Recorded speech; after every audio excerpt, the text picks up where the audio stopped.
Today I'll be talking with Paul Woolsey, Director of IT Systems and Development at Medallion Midstream. Welcome, Paul, and thank you for agreeing to share your Caspio and low-code journey with us. So why not start us off and share with everyone a little bit about yourself and your company?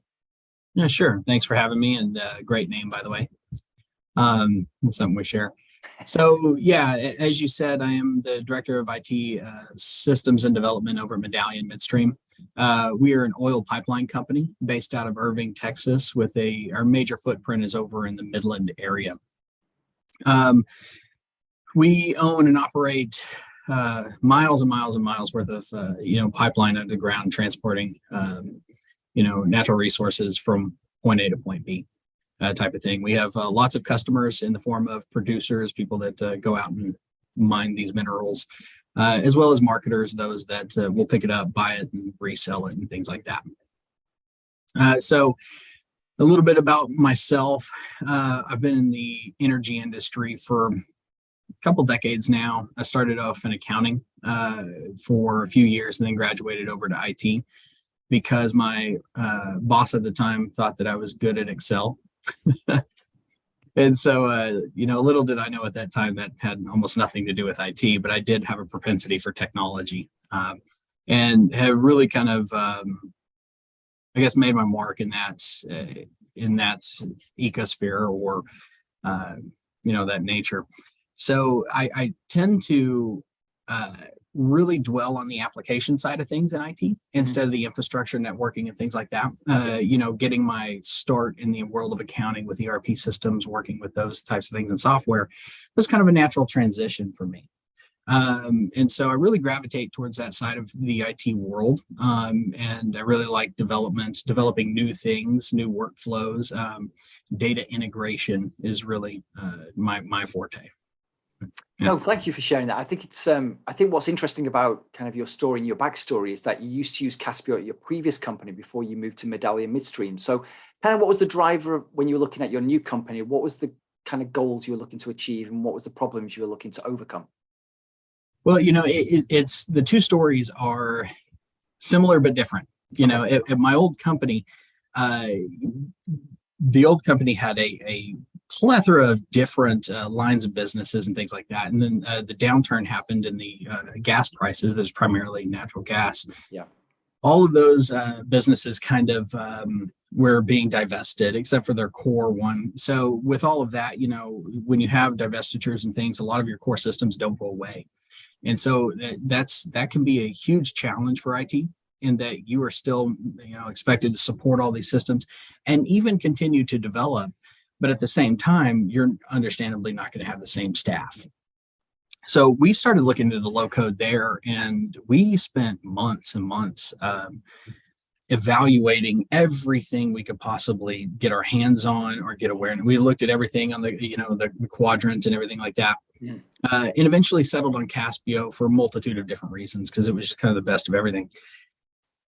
Fast forward to Medallion's in a little bit of a different boat. So they are very much accepting and of new technologies and wanting to push that needle and always stay on the cutting edge and things like that. We didn't necessarily start looking at low code in that world for a specific problem to solve, so to speak, with development. It was simply because I was familiar with it in the past and it made sense from a price standpoint for a specific use that we were going to use it for. And so the idea was that we were going to maybe get in on the lower plan to bite off something that would be quick and easy on a workflow solution. Mm-hmm. That solution, as is very frequent in the world of IT, had a lot of scope creep. Yeah. And, the more people you get involved and they realize that, hey, you can do this. Well, can you also do this?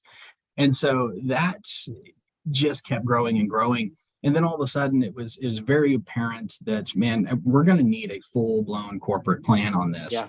Yeah. And so we kind of jumped in with both feet at that point. And since then, it's been, I think you had mentioned like a year and a half since we had signed on.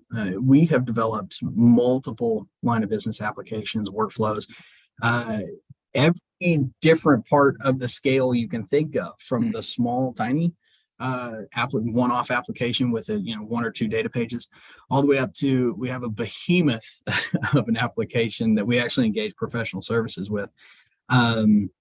That's wound up being, don't quote me on this, I want to say 70 plus active data pages in one application. Yeah, It's very, very big. Yeah. So yeah, I mean, it's been two different experiences, but it's been a whole lot of fun along the way.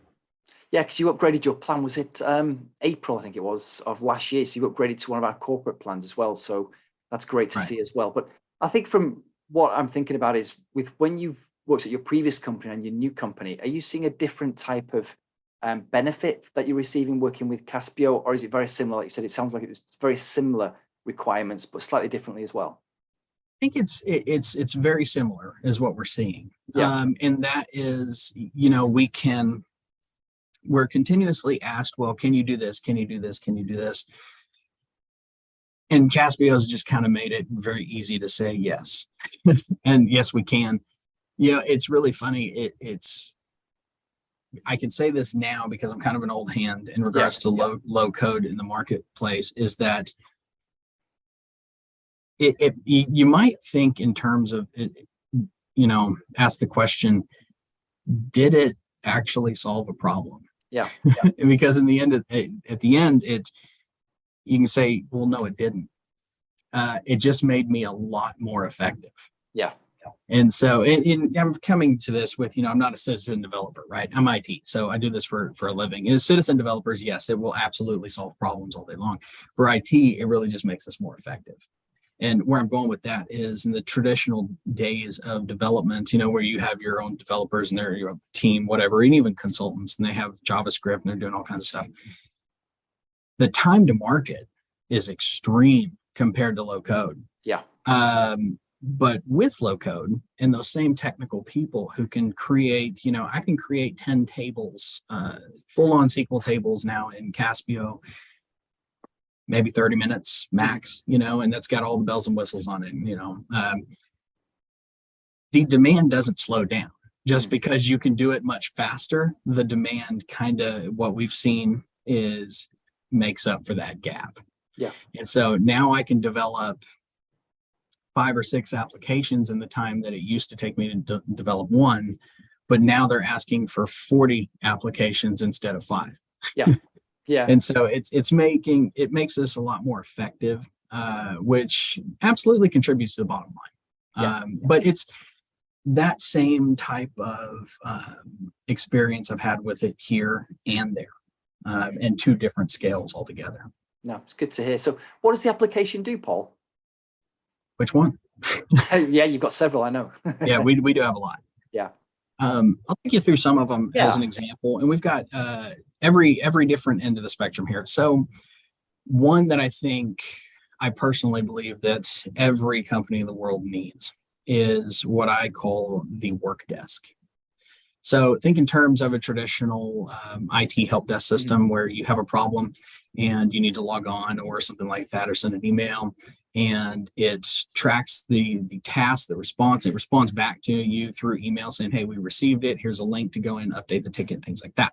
Yeah. Everybody's kind of familiar with that. And in fact, Caspio even has a template already that you can ask for, and they'll deploy it and you just kind of customize it.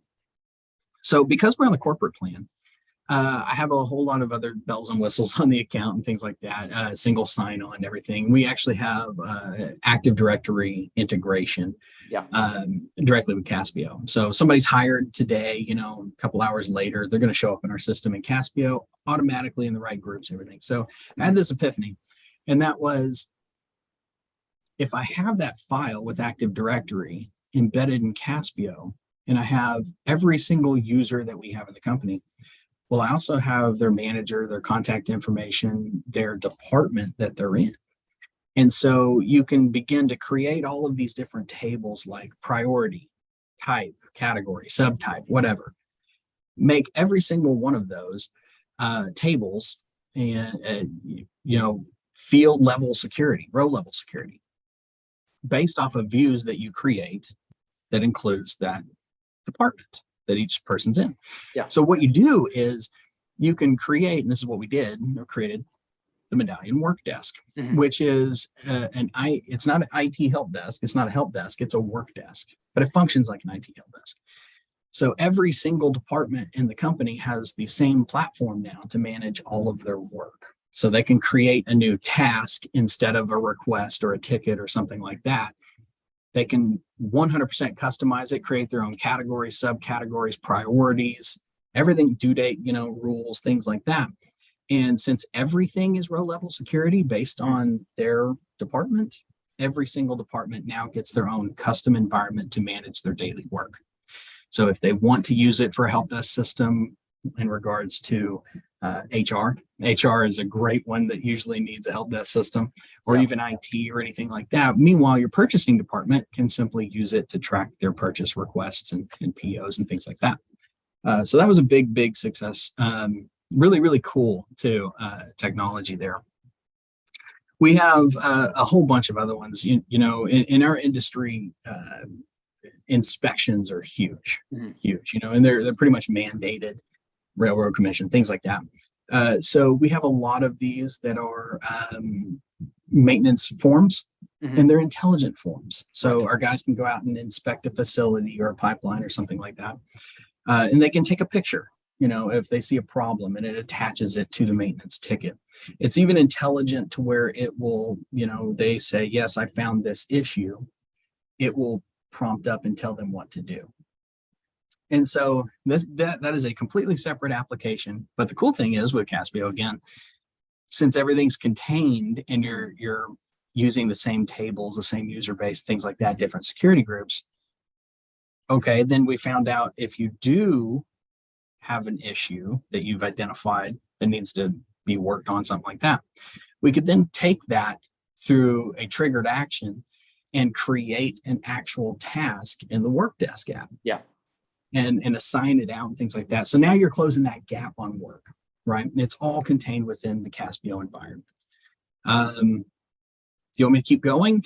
Yeah, it's fascinating because it's like you've got so many different applications. So I'm suspecting there's going to be different end users for each of these applications. For sure. And I try real hard to keep that user experience the same, regardless of what application you're in. So once you learn it, you're good to go. You typically don't have too many questions, and they're very familiar with that environment, no matter if they're in the maintenance facility app or the Work Desk or NOMS app, or we even have a customer portal that we're deploying now for our customers to log into, external customers, retrieve their invoices, their run tickets, make their nominations, how much they want to transport, things like that. It all looks and feels the same.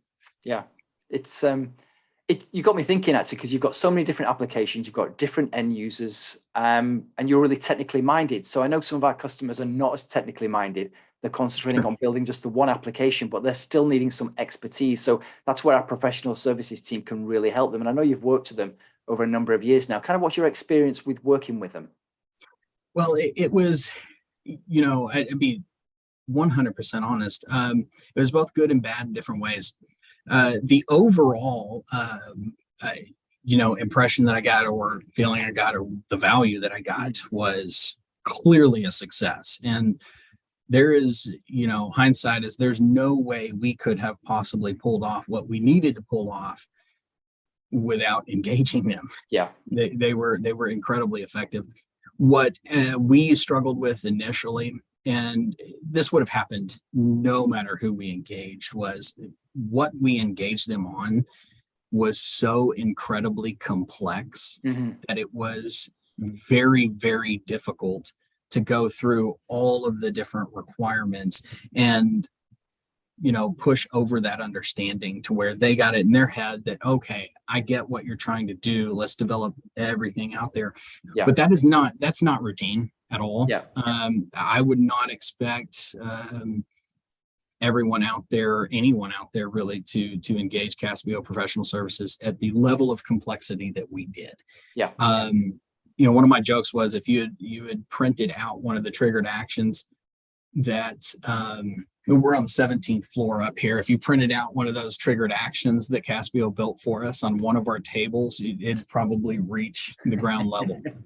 It was absolutely crazy. So there was a lot of back and forth on that. I'm trying to communicate that level of complexity in our requirements. However, the flip side was the delivery was extremely prompt, and the quality of their work was impeccable.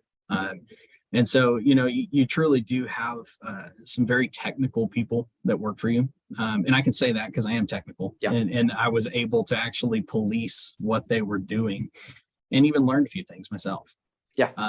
So I was very, very happy with the level of expertise that we got, and the engagements. And I really like the people. Where we had struggled was that trying to communicate our crazy complex business process that is entirely custom, not normal to our industry kind of thing. But once we got past that hurdle, it was just kind of smooth sailing after that.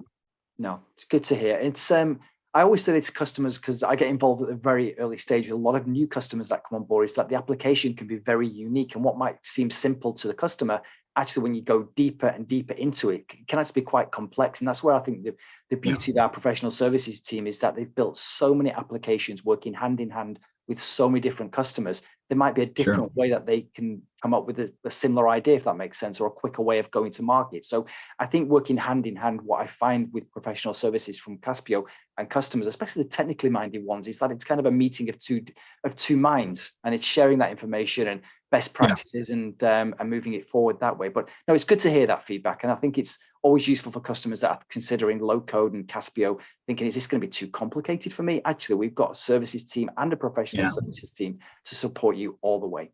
And that is a great point, right? I think you kind of hit the nail on the head there. And I want to talk about that first and then move on to something else. But yes, typically the typical company that doesn't have technical teams and a whole development department, things like that, they may be tackling some of these projects, and they may not have that much experience with it, or if they do, they've done maybe 3 or 4 in the past few years, whatever. But when you engage the professional services team, that's what they do 24/7 and have for years, and they do it in this environment. And so, yes, you're absolutely right. They have seen a lot more. They've worked with a lot more, and they're about as efficient and effective as you can possibly get in that regard. So, it's really a win-win situation in that. But the other part that I wanted to transition to is kind of related to that, right? Mm-hmm. So one of the beautiful things about having something like Caspio is that it is such a standardized program. So it's kind of contradictory, right? It's standardized, but it's also highly customizable, if you will. It's just a blank page. But since you're working with the familiar, same tool sets, it's like once you learn Caspio, you can go anywhere that has it. You can dive straight into an application, look at it, and understand what it does, and fix it or enhance it or whatever. And the beauty of that from an IT perspective, especially the management perspective, right, is the sustainability of your development, which is, in my opinion, it dwarfs the effectiveness and the speed to market and things like that. And that's the sustainability of it. When you talk about total cost of ownership when it comes to development, right?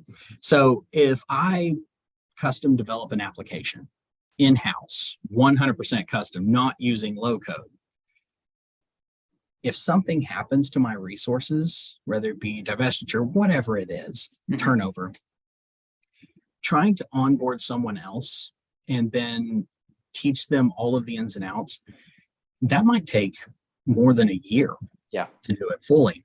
With something like Caspio, since you're building it on a wide platform, there's lots of people out there that know that. And so even myself, so forget the turnover aspect, which is absolutely huge, because I can go right now, tomorrow, I can go to Upwork or Fiverr or something like that, type in Caspio, and you've got a plethora of resources there. You might get what you pay for, but it's there and it's easy.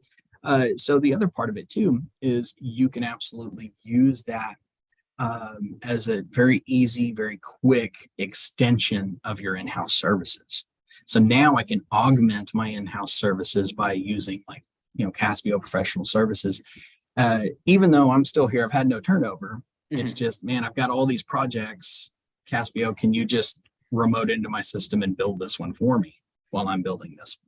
Yeah. And then go away. you know, so Yeah. Yeah. there's a lot of flexibility there, a lot of power there.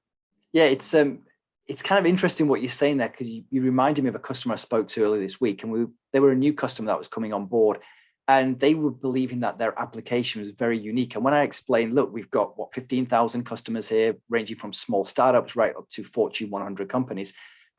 We've probably built something that you're asking for, or very similar to, and we can talk you through the process and the successes that achieved. And is that going to work for you? Yeah. And the customer's like, wow, you've already built this. And we explained, we've actually built something very similar to what you're looking for. They thought they had to start from, like you say, a blank piece of paper. Actually, we've got something that's pretty close to what you're saying already. And they're like so excited, because we can obviously go to market much sooner because of the Yeah. customers that we've got and the experience that we've got of building these applications. It's very few and far between something that completely surprises us. Yeah. And speaking of the surprises, my last company, I had a very surprising success story, and I've just started to do it here. But over there, we had built, in my mind at the time, like the mountain of apps. Mhm. Now, by the standards of today and what we've built now, it's not, but back then it was. And it was always met with, mixture of different things. Remember, we're oil field, so a lot of our guys are not computer savvy and everything like that. There's typically a degree of sales involved when you're trying to get them to use something new, whatever it is. It was so surprising to me, and it wasn't even planned. I noticed that there was an important document that was being maintained manually. It was very important, and it was distributed every single week on Fridays. And it was a one pager, and it was simply just had, here's the data for the week. And they sent out to all the managers and everything like that. So what I had done was very, very quickly did this. And this is why we should, even though it is capable of big things, we should never, ever, ever discount the impact of the small things. Yeah. The quick wins can have huge impacts that you don't see coming. And so all I did was I just imported the spreadsheet. It created the table for me. And I created 2 data pages, one to add new objects to that table, and the other one to view and maintain the tabular report, the objects that are already in the table. Yeah. And that's all I did. So we deployed that out. The whole thing beginning to end, I think, took me 30 minutes to an hour, and that was like making sure it looked good. When I did that, man, it was like singing praises. It was, oh my gosh, I can't believe you built us an application. In my head, I'm like, not much of one, but the impact was huge. It's an application. So we did that to a series of different things after that. My motion sensitive light here is not very sensitive. But, we did that to a series of one-offs, and the impact that had actually overshadowed the bigger things that we had made. And so never discount those small things because they can have a huge impact. Yeah, no, I hear you totally. I was going to ask about how do you measure the success of these applications? Because you've got so many of them. Is it hard and soft, or is it a combination of both? So how do you know whether the applications are providing value? It's funny. We typically don't think about that because it's so obvious. Yeah. It's so obvious. I won't go into all of the details with it, but just case in point, the large application that we wound up engaging you guys to help us finish and cross that with, that we built here in-house. If we were to go to an off-the-shelf solution, and everybody here knows this, if we went to an off-the-shelf solution in the energy industry, which there are like a big 3 out there, you're looking at hundreds of thousands of dollars, if not over $1 million a year of commit. And we did it with a drop of the bucket comparatively. And so just from that standpoint alone, it's a no-brainer. And then on top of that, you take into consideration that that's not all you get with Caspio. then I'm going to continue to build more and more and more apps. So from that standpoint, I mean, it's just such a no-brainer. I said this at your last conference, and it still holds true today. I keep expecting Caspio to wise up and increase the prices, because right now it just seems absolutely crazy, the value that you get from it. No, I'm expected to pay. It's good. You know what? You should halve your prices. I shouldn't say that. So kind of piggybacking on that then. So Yeah. if you've got people out there that are thinking about using low code and Caspio, what advice would you give them? Say, start off with if you wanted to, if you had hesitation, maybe you're nervous for whatever reason, start small. Yeah. Start small. This is true not just in Caspio, but all development. Don't try to invent the wheel overnight. Just think about a curve, So don't try to take your biggest, hugest mammoth project and make that your first one. Baby steps. If you're nervous or hesitant at all, start with something very small. Dip your toes in, make a couple tables, make a few data pages, try it out, and get acquainted with it first. Once you do that, you're going to figure out how easy it is, while also increasing your own knowledge about how it all works. And that's going to make your next application that much easier and smoother. Along the way, as you're doing these things iteratively, you're going to learn more and more and more. And you're going to have those eureka moments on going, whoa, wait a minute. What if I did it this way and created this view and made that the basis and revolutionize everything that you've already done, kind of thing. So again, don't try to climb Mount Everest for your first hike. Just walk down the street, pick something simple, whether it be a individual spreadsheet that's being maintained manually and distributed. Automate that, create an application, and then build upon it. Yeah. And that makes it very natural progression. It makes it very easy and ultimately digestible, right? Less frustration, bigger bang for the buck. Yeah, I think some great advice in there, especially for the people that are first looking at low code and Caspio as a potential supplier. Paul, I've really enjoyed talking with you today. Thank you for sharing your Caspio and low code journey. I think a lot of people are going to find a lot of value in this conversation. Thank you for your business and being a Caspio customer. We really appreciate it. Thank you. Sure. Thanks, Paul.